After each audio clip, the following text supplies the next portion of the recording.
भाई सारे दर्शकों हाथ जोड़ कर राम राम। हरियाणा में विधानसभा चुनाव के बाद कोशिशें चल रही हैं जबरदस्त तरीके से कि हुड्डा साहब के ऊपर हार का ठिकरा ना फूटे, ताकि वो कांग्रेस पार्टी में जो भी पद मांगे ओहदा मांगे उन्हें मिल जाए और आगे फिर गाड़ मेला करना हो तो फिर कर दे। ईब तीसरी बार आज मीटिंग हुई है दिल्ली में, कांग्रेस वर्किंग कमेटी की CWC की मीटिंग हुई है। पहली बार उसमें आज बाबरिया जी पहुंचे। बाबरिया जी बीमार हो गए थी, उनका ठीक हो गया स्वास्थ्य आर्या पद से। ईब उन्हें आज प्रेजेंस दिखाई अपनी दिल्ली में और भी घने नेता पूछे तो बाबरिया ने बोला भाई सारे न्यू कह रहे हैं कि भाई बाबरिया जिम्मेदार, बाबरिया जिम्मेदार, बाबरिया जिम्मेदार। ठीक है भाई, मैं जिम्मेदार हूँ और मैंने पहले इस्तीफा भेज भी दिया था, सारा बोझ मैं लूँ। सारा बोझ घेर दिया बाबरिया का ऊपर और बाबरिया ने खुद कबूल भी कर ली। आगे 10-15 सीट गलत बांटी गई। ये मीडिया न्यू तो बता दी 10-15 सीट गलत बांटी, पर ये न्यू ना बताऊँ, बस 10-15 सीट वो हुड्डा ने बंटवाई थी या फिर और किसी खेमा की थी या केंद्रीय नेतृत्व के करीबी जो लोग थे आए थे उनने बांटी थी। आप समझ सको क्यों नहीं बताओगे। तो कल ही भूपेंद्र सिंह हुड्डा जी का मैंने एक इंटरव्यू देखा अमर उजाला के ऊपर। वो सरेआम इंटरव्यू में कह रहे हैं कि भाई साहब पहली बार ऐसा हुआ है लोकतंत्र में लोक ना जीता तंत्र जीत गया, और तंत्र में घने तरीके हैं। और कौन कौन से तरीके विपक्ष वाले बता रहे हैं? EVM में गड़बड़ी, बैटरी नहीं आना में % चार्ज, कैश, ये तमाम चीज़ें बताए हैं हुड्डा साहब का व्यक्तिवाद समझा। लेकिन जो जैसे मैंने कहा असेंबली में बात हुई थी जब पहली दफ़ा हम अब इसके चुनाव के बाद गए, तो मैंने ये कहा था कि भाई आप इतनी खुशी मत करो, इतना मत करो। ठीक है, लोकतंत्र है, चुनाव के लिए कई दफ़ा लोक हार जाता है, तंत्र जीत जाता है। तो ये तंत्र जीता है आपका। तंत्र में सारी चीज़ें हैं, पैसा भी है, सरकारी दुरुपयोग भी है, मशीन भी है। ये थे हुड्डा साहब की बयानी। अपने ऊपर तो सारा बाहर धीरे धीरे तार दिया और तार की बाबरिया को फोड़ दिया। बाबरिया उसने सारा सौदा समेट लेगा। ये देखना ये होगा कि भी जल्दी से केंद्रीय नेतृत्व के निर्णय ले है, प्रदेश अध्यक्ष किसने बनाया है और नेता विपक्ष किसने बनाया है। भाई विपक्ष के आज का दिन वास्तव में धरातल की सच्चाई पर जानो तो कोई मुद्दा नहीं था रहा खड़ा होने खातर हरियाणा में भी, ना महाराष्ट्र में मुद्दा था रहा। लेकिन ऐसी उलूल जुलूल बात करा है वह जनता माँ हो जब दिमाग खराब जनता का हो जाए, बीजेपी वाला नहीं कांग्रेस का वोटर का भी हो जाए। हुड्डा साहब के समधी हैं कर्ण दलाल, ये आज इन्होंने स्टेटमेंट दिया क्या कहा है, भाजपा सरकार 2025 नहीं भी नहीं चल पाएगी। ये वही कर्ण दलाल जी है जो ऊपर तक टिकट आवंटित ना हुई थी उसका पहले हुड्डा साहब ने इनका गैल जाके इनका नामांकन भरवा दिया। रिश्तेदार है, रिश्तेदार की तो देखिए कांग्रेस पार्टी हुड्डा साहब में तो बड़ी कदर हो है, तो की जरूरत से ऊपर लागे केंद्रीय कमान तक टिकट मिलनी हो ना मिलनी हो या उत्तर तो पाछा लौट हो जाएगी। मेरा रिश्तेदार है, कौन रोक लेगा मैंने रिश्तेदार की। तो पहले देखो हुड्डा साहब के राज में या हुड्डा साहब की पार्टी में वो है। ये भी इनका उलूल जुलूल बयान आने के बाद इसका केस समीकरण लगाया जाए। नहीं पच रही नायब साड़ी मुख्यमंत्री बन गया, नहीं पच रही भारतीय जनता पार्टी की तीसरी बार सरकार बन गई, नहीं पच रहा इनका हाथ कोई बढ़िया सा मुद्दा हाथ ना लाग रहा। इब और भी मुद्दा के ऊपर आज समीक्षा हुई है। समीक्षा कि माहौल होने के बाद भी हरियाणा हम क्यों हार गए, हरियाणा मारे तो हारे, महाराष्ट्र में या के बन गई, महाराष्ट्र में भी हार गए चप के कति। तो फिर न्यू रही तो फिर यार स्टेटा मारते गए तो केंद्र में के बाट देखा। तो इसलिए विपक्ष एक बड़े बड़े मुद्दों की चान में है कि कोई तो मुद्दा फंसे। सबसे बड़ी टेंशन है विपक्ष के साथ आज ये है कि जो उनका कोर वोट बैंक होया करता वो कोर वोट बैंक खिसक गया। भाई हरियाणा में कांग्रेस पार्टी का किसान vote bank, Jat vote bank बड़ी संख्या में कांग्रेस पार्टी को सपोर्ट करता था, वो भी खिसक गया। मराठा महाराष्ट्र में सपोर्ट कराते वह भी खिसक गए। एक नाथ सिंह वाली पार्टी में आ गए। जो डठौरा वाले आदमी थे ना वो हरियाणा में महाराष्ट्र में वो डठौरा वाले हंगे वाले मारा आ गया, हमारी सरकार आ गई रहा मुख्यमंत्री हम बनाएंगे हम फिर सिकरू टाइट कराएंगे, उन सब का इलाज जनता ने कर दिया महाराष्ट्र में भी और हरियाणा में भी। तो ईब कांग्रेस पार्टी हो या फिर विपक्षी और कोई भी पार्टी हो उनका दिमाग में सबसे बड़ी टेंशन यह है कि और वोट बैंक ने अपना तरफ लाने के लिए तो कोशिशें करोगे वह सरे चढ़ेगी ना चढ़ेगी, जो थारा वोट बैंक था वो ही खसेगा, तो थारा हाल आगे आने वाले टाइम में क्या होगा। हरियाणा में देखो डीएससी नॉन डीएससी, डीएससी समाज को आरक्षण दे दिया। डीएससी समाज आरक्षण ऐसी चीज़ है, मंडल और कमंडल जब भी भारत की राजनीति में आया है तो राजनीति बदली है। तो मंडल बोले तो रिजर्वेशन का कोई भी मुद्दा, और कमंडल बोले तो बाबा जी का कमंडल धर्म का मुद्दा। तो डीएससी को रिजर्वेशन देना है कम मंडल की तरह ही था, और डीएससी समाज ने वोट दिया भी भर भर के।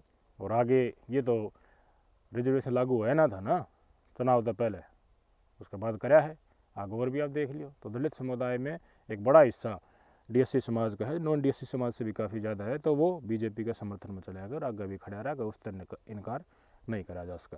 लेकिन कोर वोटर बैंक ने वापस क्यों कर लिया, किसान वोट बैंक ने क्यों कर वापस लिया, दिक्कत यह होगी किसान आंदोलन था होगा। किसान आंदोलन चल रहा है ना हरियाणा पंजाब बॉर्डर पर, तो मैंने कई नेताओं के बयान भी सुना दिए, भाई मुद्दा है, मुद्दा के ऊपर देखिए कोई भी मुद्दा फंस जाओ, सब अपनी राजनीति करने की कोशिश करें हैं, और सत्ताधारी पार्टी बचने की कोशिश करे है अपना पक्ष ने, अगर भाई हम देखो हम ठीक से हमारी बात मानने की कोशिश करो, अपनी बात मनवाने की कोशिश करें। लेकिन पंजाब बॉर्डर पर बैठे किसान ये कह रहे हैं कि दिल्ली जावांगे, दिल्ली की करोगे, दिल्ली हम अगर जाएंगे तो देखो मान लेगी सरकार हमारी बात के बाद, एमएसपी को गारंटी कानून चाहिए पूरे देश भर के किसानों में। सवाल ये उठा है, मैंने कई हरियाणा के किसान नेता जानने की कोशिश करी है, उनका मन भी मैंने टटोला है। बात यह है कि भाई लोग इकट्ठे ना होते, धरना प्रदर्शन जो हरियाणा पंजाब बॉर्डर पर चल न्यू हरियाणा में भी कर लिया, लेकिन मानस कितनी लिया वहाँ। ये भाई साहब अपने बड़े नेता हैं गुरनाम सिंह चिड़ोनी जी, उन्होंने कह दिया वोटा इतनी आएगा तो मेरा मन उठ गया राजनीति से, और दल्ले वाला हमने बुलाता है को नहीं तो हम करने के जाएंगे। तो बड़ी समस्या पर्दे के पीछे तो यही है कि भाई मानस हरियाणा में इकट्ठे हो नहीं रहे, और इसीलिए भारतीय जनता पार्टी के नेता हैं, चाहे मुख्यमंत्री नायब साहनी हो, अनिल विज हो, कृषि मंत्री हो, सारे के सारे कह रहे हैं भाई साहब देखो सोचनी तो किसानों को, पूरे किसान वर्ग की सही बात है, लेकिन पहले पंजाब के किसानों की तो सोच लो। पंजाब में किसानों की कोई समस्या नहीं है क्या, पहले राज्य सरकार जो एमएसपी अलॉट करा करे वह एमएसपी तो बढ़वा लो अपने मान साहब द्वारा, या फिर उनकी समस्या पाछा देखा पहले दिल्ली जाएंगे लाग तो नहीं रहा, 101 का किसान जत्था चला था, तो भाई उन्होंने काफ़ी मशक्क़त करी, मशक्क़त करने के बाद वो नहीं सक्सेस हो पाए तो वापस आ गया। यार सारिया नस्लों फसलों की लड़ाई आ, तुहाडियां भी नस्लों की लड़ाई आ, एक दिन मरना सारिया ने ही आ।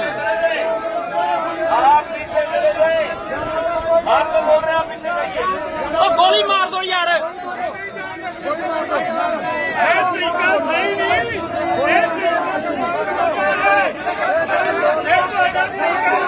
सही नहीं तरीका थोड़ा। हेलो ओए सही नहीं,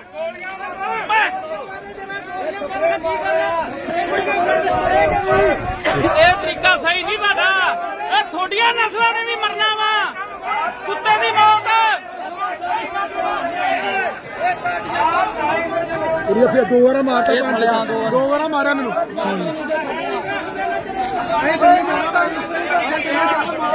तो मैं अलग देखो किसान आंदोलन में अलग ले चल रहा हूँ, और इसका आड़ में जो राजनीतिकरण की सोच रहा हूँ ना अलग लेके चल रहा हूँ, क्योंकि जो आंदोलन कर रहे हैं व्यक्ति देखो उनका मन में की है ना तो अपने बेरा ना मन में बेरा, वह सच्चे भी उसका है या फिर वो किसी के द्वारा प्रायोजित भी उसका, दोनों काम उसका है, कुछ भी स्थिति उसका है। लेकिन बड़ी संख्या में देखो पंजाब की किसान यूनियन भी रस्ट पे है, हरियाणा की किसान यूनियन भी रस्ट पे है। के कारण है, कारण क्या उसका है, उन चौधर न मिलती अब डल्लेवाल साहब हैं और एक पंदेर साहब हैं, दो यूनियन है, इन्हें पूरी चौधर चाहिए, और पीछे बैठाना तो शायद मंजूर ना होगा, जिस कारण और यूनियन भी नहीं आ रही। और ये गुरनाम सिंह चिड़ोनी ने कह भी दिया कि भाई और यूनियनों को ना बुलाना कहीं ना कहीं आंदोलन को कमज़ोर कर रहा है। हम बात कर रहे थे विपक्ष की। तो किसान वोट बैंक है जिसमें वो जाट वोट बैंक है, जाट वोट बैंक के साथ साथ और जो कास्ट के किसान नहीं करते हैं उस पर बड़ा ध्यान है।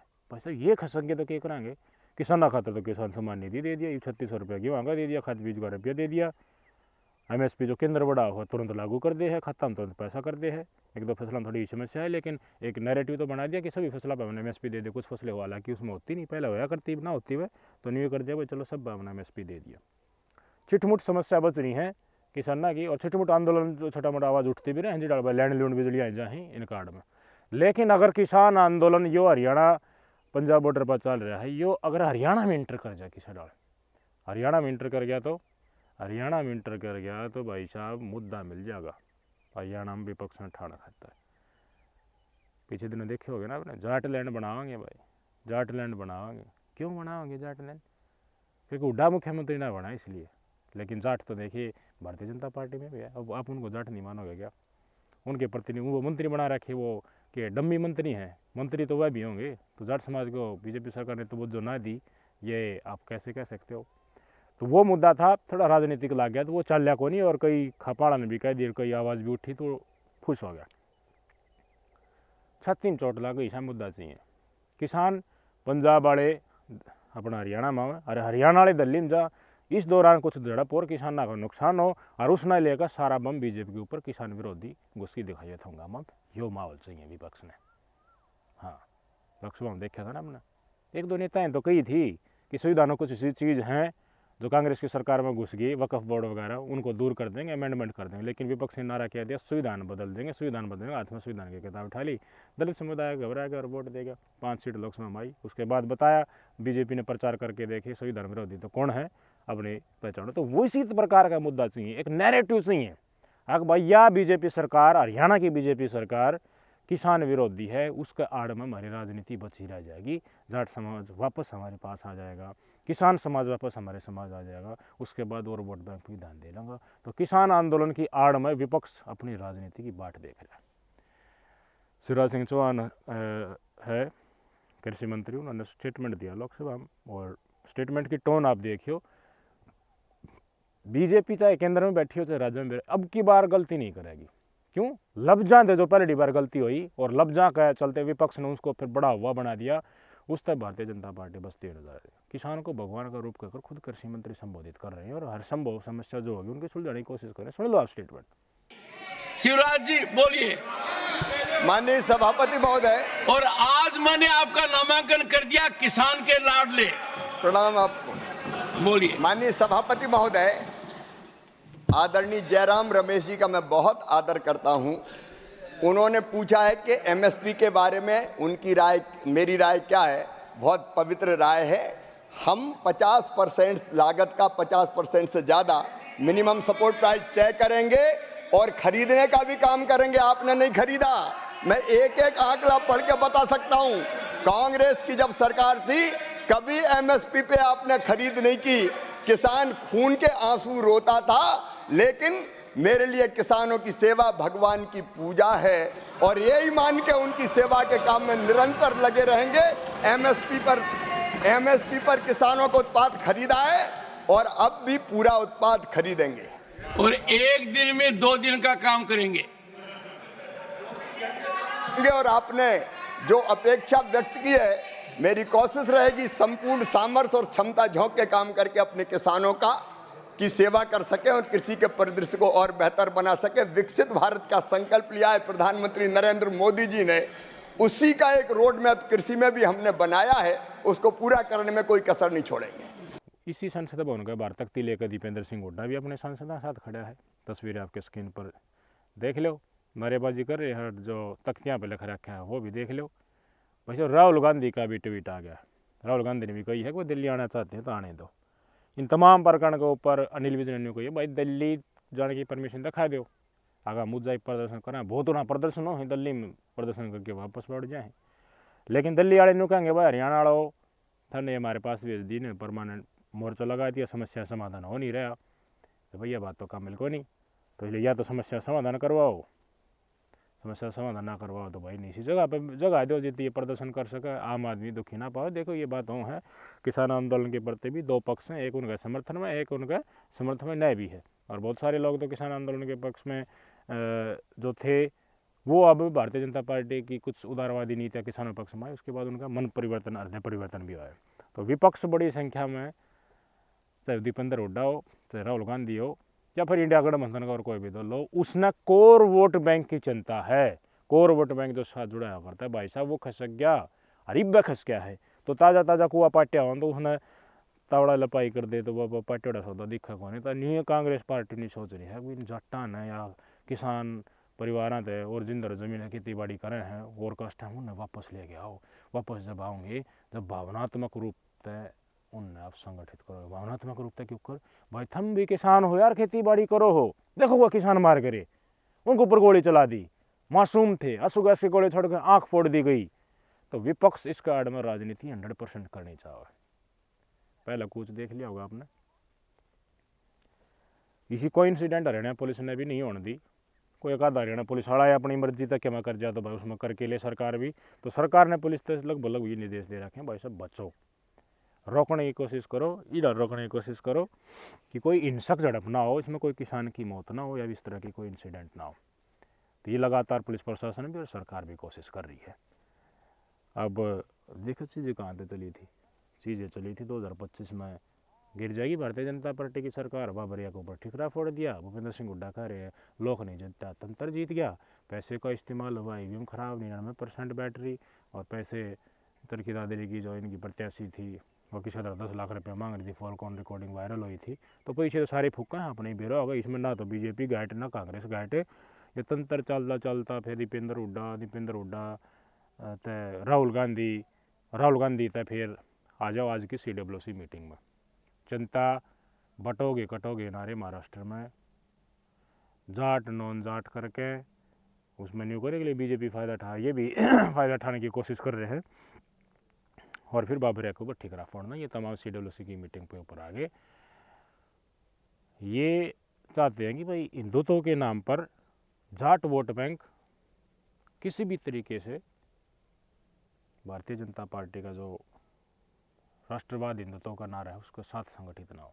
जाट समाज को ये बताया जाए कि आप तो हिंदू कहाँ हैं अकेले, आप तो मुसलमान भी हैं, आप तो सिख भी हैं, इसलिए आप तो एंशिएंट आपका कबीला था। उसी सोच को आज भी अपनाओ। आज की जो सामाजिक प्रकृति है उसने भूल जाओ। आज हिंदू हैं समाज, लेकिन आप जाट देखो, आप बेच सकते हैं आप हिंदू, लेकिन आपकी अलग ही आइडेंटिटी है। तो हिंदुत्व के परिधि में जाट समाज को न लिया जाए, ये विपक्ष बड़ी संख्या में चाहता है। ये मराठा के प्रति चाहता है कि बटोगे तो कटोगे के नारा जो सक्सेस हुआ महाराष्ट्र में, पूरा देश में जो जागा, उससे बचन खातर कोशिश करी जाएगी। जातीय जनगणना का मुद्दा उछाला जाएगा और डेफिनेटली विपक्ष अब जब मुद्दा नहीं चल रहा तो कुछ ना कुछ तो लेकर आने की कोशिश में है। जातीय जनगणना चाहे आपके बीच में आकर नहीं बतानी पड़ेगा, कोई भी समाज हो उसके गरीब तबकों का हम आरक्षण देंगे और सेंटर में आगे आरक्षण की सीमा बढ़ाएंगे। तो आरक्षण की सीमा वो मुद्दा चल पाएगा, कितना चल पाएगा उसका काउंटर बीजेपी सही तरह कर पाई तो नहीं चल पाएगा। जिस तरह आपने देख लिया होगा महाराष्ट्र तय बटोगे कटोगे नारे और सारे संत महात्मा मार्केट में चल रहे हैं, तो हिंदू समाज को एकजुट करने की कोशिश हो रही है। तो इसका प्रत्युत्तर में किसान वर्ग, जिसमें जाट समाज भी आ जाए और समाज भी आ जाए, उनको एक तरीके से एक नारा देकर अलग कराया जाएगा हिंदुत्व के नारे से। और अपने दलित समाज हैं उसमें शायद उस काफ़ी जो हाथ मिले रहे हैं उसका भय फिर से बनाया जाएगा। जातीय जनगणना को कोई मुद्दा फेंका जाएगा। ये है राजनीति का पन्ना जो विपक्ष फेंका के आपके सामने। ये आपने देख लिया होगा, उनने सरकार विपक्ष वाले ने चाह पे कुछ भी करके बीजेपी का तोड़ मार देना चाहिए, हमने सरकार चाहिए कुछ भी करके। तो कांग्रेस पार्टी कौन सी राजनीति पर अपनाओगी? मंडल की राजनीति, रिजर्वेशन की राजनीति अपनाओगी और कुछ समाज बज्जांग उन अपने अपने तरीके से। और बीजेपी की कमंडल की है, हिंदुत्व तो एकजुटता ही चल रही है। जीतेगा कौन आप स्वयं बता दो, आगे क्या होगा। 2025 में बीजेपी सरकार गिर जाएगी, हुड्डा साहब का समझी तो ये कह रहा है हरियाणा में। कमेंट करके बताइए। नमस्कार।